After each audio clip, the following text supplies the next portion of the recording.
Today I'm going to show off what I think is one of the best military reissued watches of all time. Let's get into it! Yes, and welcome to the Mad Watch Collector Show. Today I'm going to be showing off an absolute pilot's watch icon. And it's from a brand everyone should know about called Hanhart. They were founded in 1882 by a Swiss watchmaker called Johann Hanhart. It was 1902 when they relocated from Switzerland to southern Germany, but it was in the 1920s when Hanhart really made a huge name for themselves. And it's with a huge thanks to son of the founder, Willy Hanhart. This was because in 1926 he attended an athletics event in Germany which almost got cancelled due to the lack of Swiss stopwatches. Now at the time, the Swiss were the only ones making highly accurate and highly reliable stopwatches, but they did come at a significant price. From that day, Willy decided to design and build stopwatches that were reliable,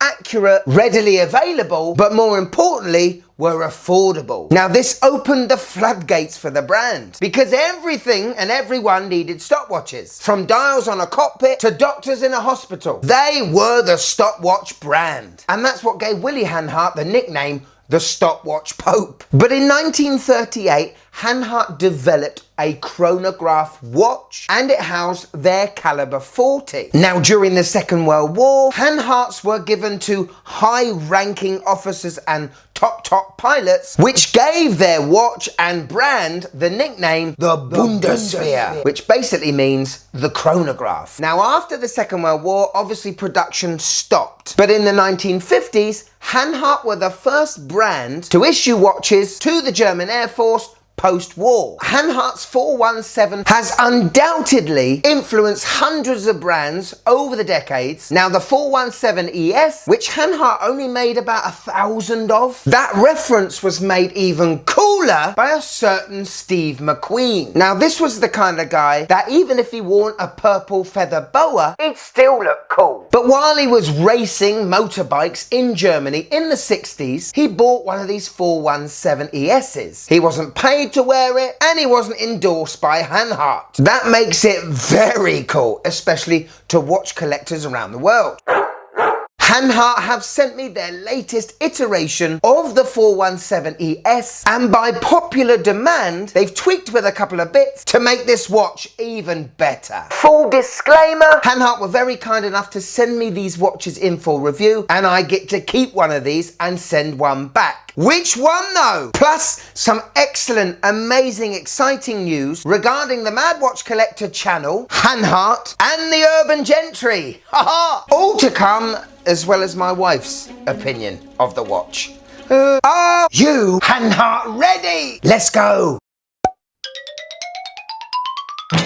So ladies and gentlemen, here is the Hanhart 417 ES. The ES standing for stainless steel. Now I am going to show you the 39 version first because yeah, you've guessed it, with a 6.5-inch wrist and the fact that the original was 39mm to start with, my favourite is this one. However, as you can see, it's going to be a great thing at the end of this show to compare the two because 3mm goes a long way. Isn't this one of the most beautiful sights you have ever seen as a watch enthusiast? This has to be one of the ultimate watch goals for anyone that's into pilot's watches and military pilot's watches. Hanhart has done an amazing job of appreciating the old watches whilst using modern technology and modern techniques. The beveled edges on the lugs are phenomenal. Love the satinized finish on the sides of the case. The bottom part is polished with that fluted coin edge bezel. This watch is so dynamic looking, certainly under the lights. This is the first time Hanhart have reissued the 417 in a 39mm case with a flyback movement. I'll talk about that in a minute. But also, this is the first time on the 417 with a 39mm case, we have a red pusher at 4 o'clock. It's not painted on, it's what they call high serum. Back in the old days, for Hanhart's fighter pilots, they used to paint the stop pusher red to make pilots aware not to push the stop pusher. Anyway, we've got a big solid crown at 3 o'clock, beautiful big piston pushers at 2 and 4, and I've got to admit,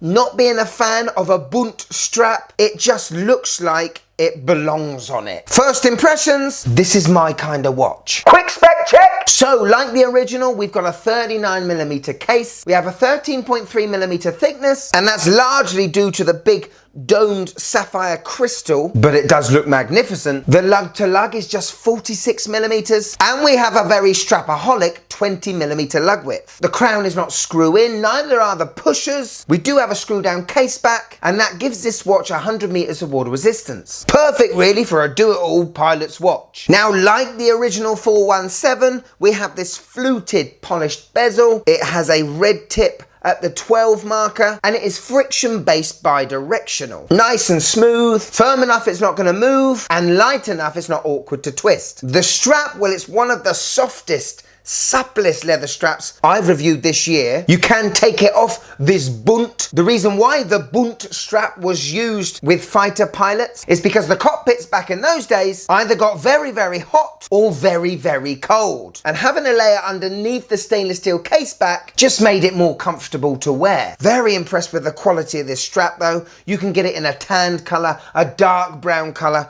or this black. To be honest, in my view, I think I prefer it in this black. It's spot on. Could you just click that like button, please? It really helps the channel. Thank you. Okay, let's look at the face. Dial time. And to be honest, I think it's perfect. It's a matte black dial, everything is printed. There is nothing on this dial to stop you from reading the time quickly. Hanhart has done a fantastic thing of using the historical logo instead of the updated version on this watch. And because this watch is now equipped with a flyback movement, well, it says below the hand stack. Now, the one big difference between the 42mm and this 39 is the case backs. On the 42, well, you have a display sapphire case back, showing off that beautiful manual wind movement. On this, you have a closed stainless steel case back. However, that gives this watch high anti-magnetism, and that's why it says it on the dial. Anyway, love the sub-dials on either side of the hand stack. A bi-compact format for a chronograph is perfect for my eyes. We have a running seconds hand on the left and up to a 30-minute timer on the right. Really do love the numerals used on this dial. It actually makes me think of Zinn watches. Obviously, Helmut Zinn back in the 50s must have been influenced by the likes of Hanhart. Makes sense, him being German as well, doesn't it? What I appreciate a hell of a lot is their attention to detail. Look at the handset. The tips of the hour and minute hand are bent down, and this helps with parallax fails. I know, I got you there, haven't I? Well, basically, when you're reading a watch at an angle, you can lose the accuracy looking at the hand hovering over the dial. But with this, certainly makes it more accurate. And take a look at that seconds hand. This is a very narrow leaf design with a beautifully bit of slender loom inside it and a gorgeous little counterbalance. It's those little details on a simple looking design to start with I really appreciate. So we've got loom on the hands and loom on the indices. Out of 10, how much does this puppy glow?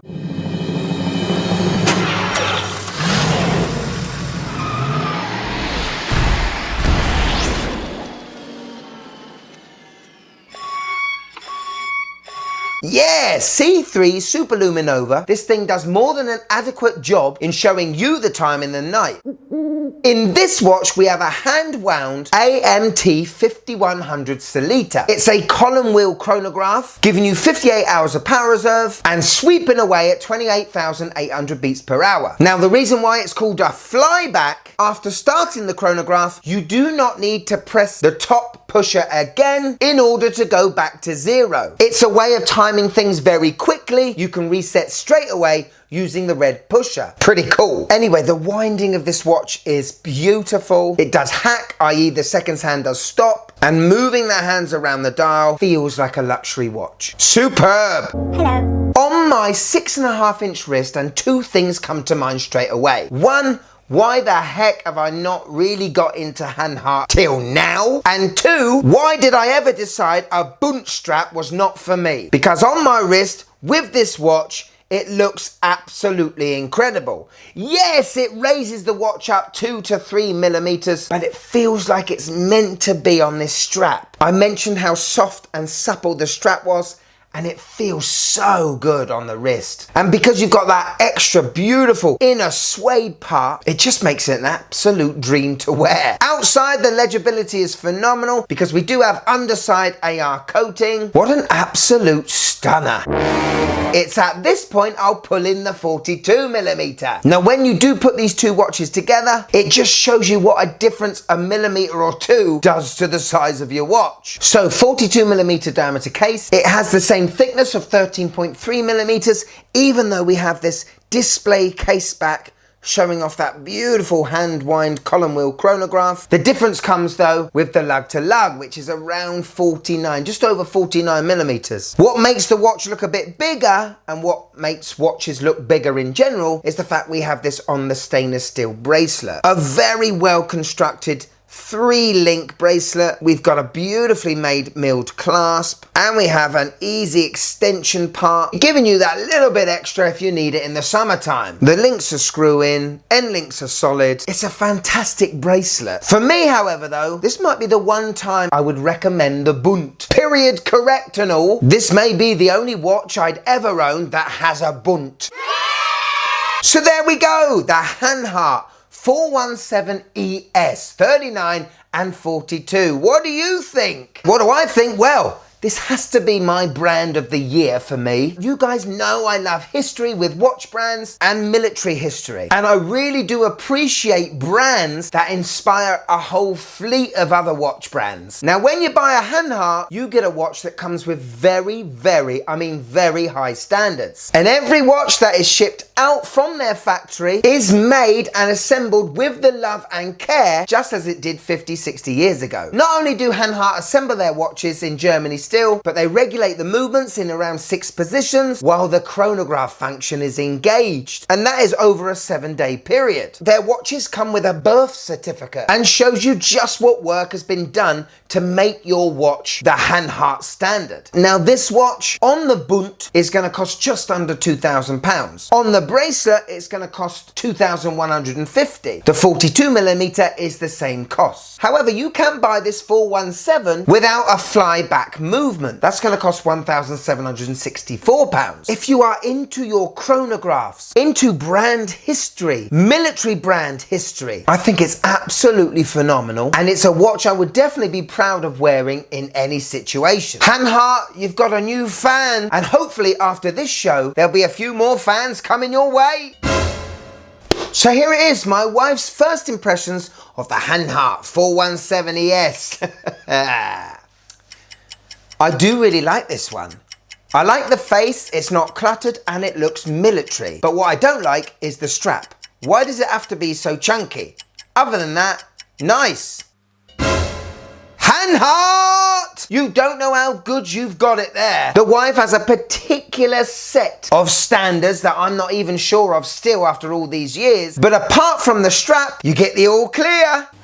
Now, big announcement on this show. In June, I'm going to fly to Germany to go see the guys at Hanhart. Yes, me, I'm off to the Black Forest. Not only am I going to see how these bad boys are built, but we're going to meet the people behind the brand and really take a deeper dive into Hanhart's history. Not only that, I'm going to meet the one, the only TGV from the urban gentry. Two giant mega forces combined. Ooh. Oh, really? Jokes aside, it's going to be an absolute pleasure to meet TGV face to face. On one of the days we are there, they will be launching a brand new watch. Don't worry, I'll be documenting everything. If you want a bit more of the Mad Watch Collector, click there and join. But if I've got you for a few more minutes, why don't you click this? This is, wow, it's phenomenal. It really is. It's great. Where's my, oh.